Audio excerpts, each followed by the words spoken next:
they're ramping up for aggressive military action over near Venezuela. Here's Scott Bessent. I am very confident about job growth and the momentum that we've got for next year. And I think there's a very, very good chance that if something happens with Russia, Ukraine, if something happens down in Venezuela, that we could really see oil prices go down even more. And oil and gasoline prices are down substantially under President Trump. And that is really the key to affordability, is lower energy. Scott Bessent is very nervous lately. He's always kind of been stuttering over his lies.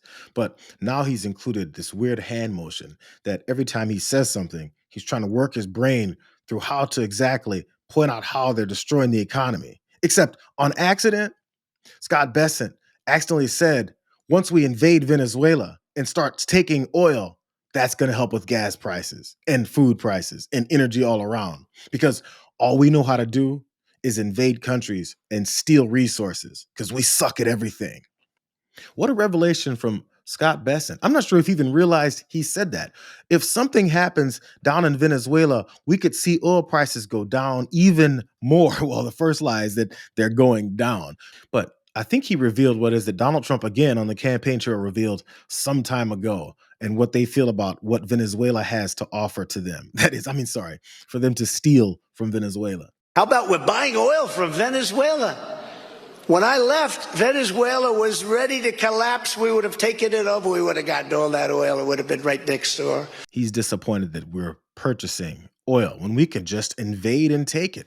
They were sitting there ripe for the picking for us to be, these colonizing invaders and take more things. Because that's a criminal in the White House. All he knows how to do is steal, lie, cheat, and steal, and not even Eddie Guerrero's style of it. Here's Venezuela's ambassador to the UN talking about these ramping up of aggressions and potential invasions and fighting militarily in his country. Everybody knows what's going on here. There is a killer prowling the Caribbean, bloodthirsty, looking for wars, and there is no justification at all. They are fabricating a war, and everybody should stop pretending that this is a complicated matter and face the truth. The emperor is naked. Nobody dares to say it, but the emperor is naked. In Latin America and the Caribbean, as in other regions of the world, the CIA is well known for its covert operations aimed at pushing processes of destabilization, sabotage, counterinsurgency, plannings of coup d'etat, and assassinations of heads of state and government, with the purpose of installing political systems subservient to the interests of the U.S. government, puppet governments. The exposure keeps happening. Everyone knows. He pointed it out there. They're looking to continue to raid people's countries. Everything is based in them trying to cover up their bad policies, in this case economically, with ways that they think they can make things better by taking from someone else. That's just one theory. Very smart person here, Asha Rangappa. I'm not sure if you guys have heard of her. She's a former FBI special agent. She talked about potentially some of the other dual, motivations behind this idea to invade Venezuela. And I think where they're trying to go is to make this into a military conflict, not just with these organizations, but they need to tie it to Venezuela. I think what's going on, Paul, is that they want there to be a military conflict so that they can justify using the Alien Enemies Act internally and start being able to round up Venezuelan nationals for the means of deportation. I think these things are connected, right? Like, I think this is a Stephen Miller special, which is about using the latitude that the president has in foreign policy to essentially manufacture a military conflict that then can be used to justify certain internal domestic authorities that allow the president, in a conflict or in a state of war, whatever, to be able to remove people. That's my hypothesis. Hey, can we stop? Sounds like a pretty good hypothesis. This potentially this dual purpose for invading Venezuela, starting a war, illegally without the consent of Congress, starting a war so that they can say any Venezuelan that we see on American soil is definitely like an enemy combatant because they have some loyalties to their home country, and therefore we have to get rid of them from our soil. It's just another aspect for ramping up, as she mentioned, Stephen Miller's bloodthirsty, hell-bent objectives of trying to deport as many people as possible, brown people as possible, because he's a rabid racist. That Stephen Miller guy is. The bad part about this whole ramp up to this war and everything is there's many smart people that know what's going on and continue to expose it. Listen closely to this, because I had to listen to it a couple times to try and figure out exactly what it is that Max Blumenthal, who was on Piers Morgan's show, was talking about with this panel. On that panel was one former ambassador, United States. His name is James Story. Max Blumenthal, journalist, talked about what it is that we've been doing with Venezuela and other countries like that for a very long time, and how that also connects to this, new war approach that we've got. And just to quickly respond to 2 points the other panelists made, Mike Baker accused me of wearing a tinfoil hat. The truth about the cartel of the Suns being created. I said I forgot CIA. mine. Okay, fine. I just want to point this out for viewers. The truth about the CIA founding the cartel of the Suns to ship cocaine in the United States was exposed to a national U.S. televised audience by Mike Wallace on 60 Minutes in 1993, back when 60 Minutes reported on the CIA and not on behalf of the CIA. And just quickly to respond to Virtual Ambassador Story, who accused me of ad hominem attacks, you are a government official. You are a veteran coup plotter, and it is legitimate for a journalist to scrutinize the activities of a coup plotting government official who in February 2021 hosted a insurrectionist summit at the Marriott Hotel in Bogota. You, with Leopoldo Lopez, the US-backed coup leader who staged multiple failed military coups and led violent riots that saw Afro-Venezuelan citizens burned in the streets. Check out Orlando Figuera. And Carlos Vecchio, the fake ambassador to Venezuela, who is actually the lawyer for ExxonMobil, which seeks to regain its control of Venezuelan fields. Oh my God, what? The whole time I'm listening, I'm like, oh my God. Like, oh my God. I don't know any of this. Look this up. I'm still trying to find all of it. But he was talking about the years long, probably decades long movements and thoughts that these guys have had in invading and having some excuse for what it is that they're doing down in Venezuela. Man, did you see the smile wipe off of my man's face? The guy with the beard that he was talking to, the former ambassador?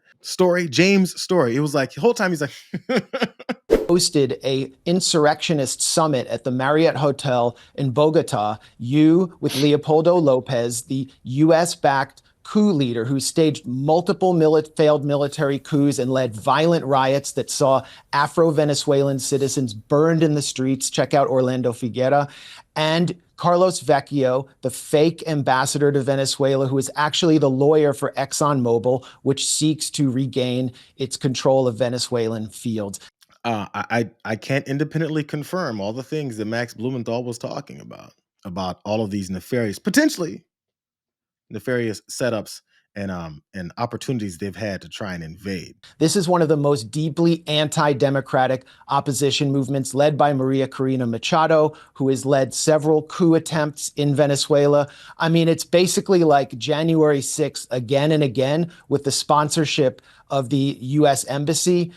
Violent riots that have killed hundreds. I personally watched Maria Corina Machado attempt to take over La Carlota Air Base in Caracas while the U.S. was trying to ram aid trucks into Venezuela, which the Venezuelan opposition subsequently burned and blamed on Maduro. This is a corrupt opposition that stole millions of dollars from Citgo after the U.S. stole it from Venezuela. This is a corrupt opposition that has paid millions to U.S. mercenaries like Jordan Goudreau, who I interviewed, who has personally described to me what the real agenda here is, which was for Trump Incorporated cronies to get their hands on contracts and to plunder Venezuela's rich mineral wealth and oil. Ambassador Story revealed the agenda himself when he appeared on a straightforward propaganda piece for regime change on 60 Minutes and said, Nicolas Maduro is a bad actor sitting on the world's largest oil reserves. Well, that's why you consider him a bad actor, because there's plenty of bad actors in the world, and neither of you will condemn ICC wanted war criminal Benjamin Netanyahu or call for his arrest, will you? Neither of you will talk about Ecuadorian President Daniel Noboa's role in the international drug trade through Benita and his family shipping company. I mean, the list goes on and on. I could spend the next 45 minutes talking about U.S. sponsored bad actors, but there are bad actors. The reason Maduro's a bad actor is because he's sitting on oil reserves. It's only Bro, it's not like he checked notes. I'm trying to figure out, because Max Blumenthal must have like an encyclopedia in his head. That's crazy. Maybe there was a teleprompter. It didn't seem like it, the way that he was running through all of those things that he was breaking down, that these guys, from my own perspective, I'm gonna have to say potentially were involved in, and what it is that they're up to. But it all makes a lot of sense, especially since we're positioning warships and sending all these bombers down to Venezuela for the sake of what they're calling nothing. Oh, we just want to protect the Southern Hemisphere. We want to make sure we patrol the Southern Hemisphere. There's the fact that they're doing all this to this degree means a lot more than that. This is what's happening, is they're sending things down to Venezuela with all these objectives. According to a source, there are 4 B-52 bombers that are en route to Venezuela. There's also a report out there on social media that says that these 4 U.S. Air Force B-52H Stratoforus bombers are heading towards the Gulf of Mexico, with flight trackers showing that 2 bomber barons from Minot AFB or Air Force Base in North Dakota leading the pack. But here is the deal. This is what it costs to fly a B-52 bomber. $71,000 an hour. That's roughly $300,000 per hour for 4 of them. 6.37 hours of flight time from Fargo to Venezuela. 2-hour training or mission bombing, and then 6.37 hours back. So 14.74 total hours. That's the estimated hours here. Times 4 planes at $71,000 equals $4.186 million. According to the source, we don't usually drop money like that on a training mission. Don Lemon's right. I know there's issues sometimes folks have with Don Lemon. But the cost of sending bombers down there and repositioning ships and all that stuff for what is that Pete Hegseth and Donald Trump are saying is just like nothing. We just want to make sure we're going to check out those drug boats with 4 people on them. I'm sorry, fishermen. They're doing all this and spending that many millions of dollars for the sake of nothing. They don't do all this for nothing. There's just no such thing. So maybe we should start listening to people that are telling us the truth, and then, stop listening to people who are openly lying to us.